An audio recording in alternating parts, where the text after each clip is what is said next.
योग वासिष्ठ 143वां दिन।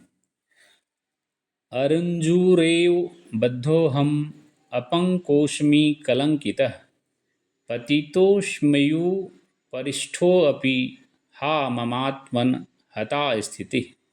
वशिष्ठ ने कहा, ऋषियों के वचन सुनकर राजा जनक अत्यधिक दुखी हुआ। उद्यान में विचरण छोड़कर महल को लौट पड़ा। अपने परिचरों को अपने कक्ष से उसने हटा दिया और एकांत में जा बैठा।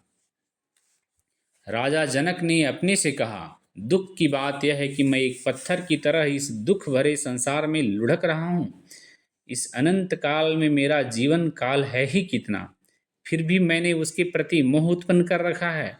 धिक्कार है इस मन पर। इस पूर्ण जीवन काल में राज सत्ता का महत्व ही क्या है।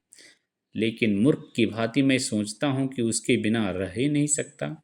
मेरा जीवन काल है तो एक क्षुद्र क्षण के समान ही, अनंत काल पहले भी था और बाद में भी चलता रहेगा। मैं कैसे इसका सदुपयोग करूं? कौन है वह जादूगर जिसने ब्रह्म रूपी संसार उत्पन्न किया है और इस प्रकार मुझे भ्रमित किया है? मैं भी इतना कैसे भ्रमित हुआ हूँ?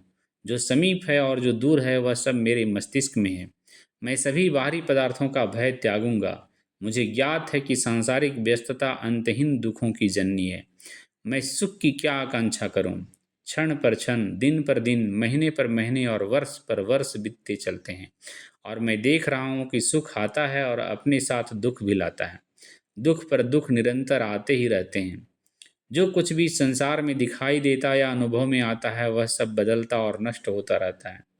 संसार में ऐसा कुछ भी नहीं जिस पर ज्ञानी भरोसा कर सकें। आज जो आकाश को छू रहे हैं वे कल पैरों तले रूंधेंगे। हे मेरे मूर्ख मन, इस संसार में किस पर विश्वास किया जाए? मैं बिना रस्सी के बंधा हूँ, बिना मलिनता के मैं दागी हूँ, शिखर पर होते हुए भी मैं गिरा हुआ हूँ। हे मेरी आत्मा, यह कैसा रहस्य है?